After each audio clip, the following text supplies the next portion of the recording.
This is my modified Nissan Leaf charger cable, or EVSE as it's also known.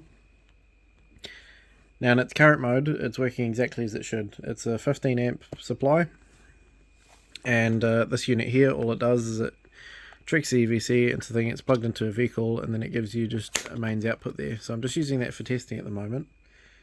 Now, it's currently running it in its normal mode. It thinks everything's okay, but they have a secondary mode which is normally only used under a fault condition in which the plug gets hot. So this is the original plug that was on it, and so it's got 5 wires there. You've got phaser neutral and your protective earth, but there's 2 other little yellow wires in there. Now those, they go to a thermistor, which is sort of positioned about in the middle of those pins. And so what this does is, if this is plugged into a power point that isn't the greatest, it's not very tight, and or maybe it's not quite inserted all the way, and it starts to get hot, it'll be able to sense that, and it can switch into a lower power mode. So with it normally running at 15 amps, that can draw quite a bit of power and it can heat it up. But when it's in that fault mode, it'll continue to allow the car to charge, but it'll switch down to a lower power 6 amp mode. So what I've done internally is, in here I've wired into where the temperature switch normally goes, or the thermistor. I've wired a 20 kilo ohm resistor that just goes across them, so that's always in parallel with these pins. And then I've got, sort of behind this heat shrink, there's a 3 kilo ohm resistor, and now that goes in series with these wires, which then go out to here, which would normally go to the 3 wires in there. And I've put a switch on it.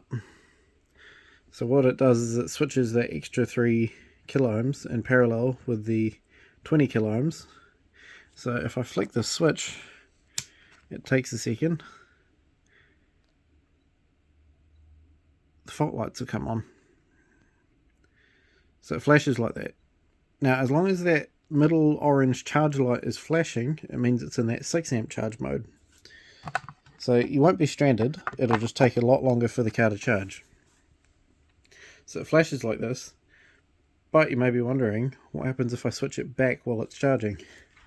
So I switch it back, then that orange charge light goes from flashing back to solid.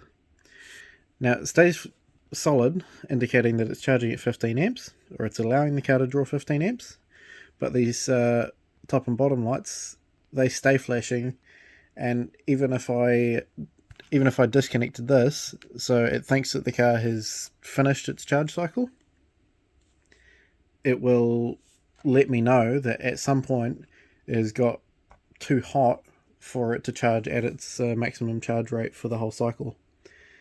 So that's a neat little feature, neat little safety feature. A lot of other car manufacturers didn't end up using that, so I think it didn't end up being as necessary as they thought it might have been. But what I've effectively done is I've just added a 6 amp and 15 amp switch. So I can charge my car, say for instance there's a slightly dodgy power point, or I'm plugging into, say, a generator or something.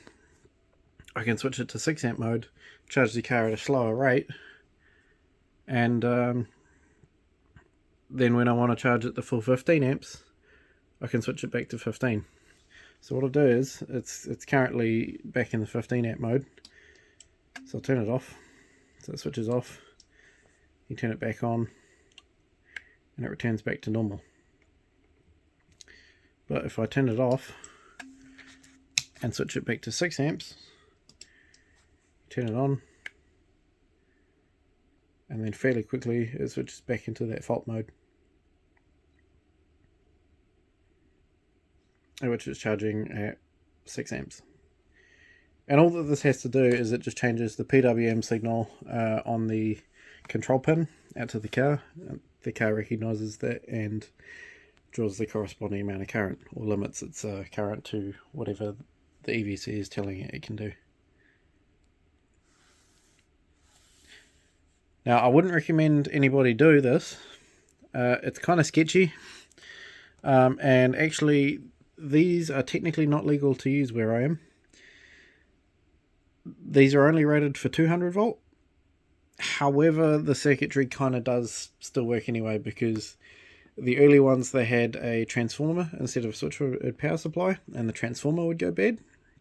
Whereas these ones, when they switched to switch mode power supply, they kind of got rid of those issues. But because it's officially labelled as 200 volt, you're technically not meant to use it on 240, but it does work in a pinch, and I use it for testing and other projects and things. If this has been useful or interesting to you, leave a like. If you have any thoughts about it, leave them in the comments. And if you'd like to see more projects like this, subscribe, and I will be uploading more in the future. Thanks for watching.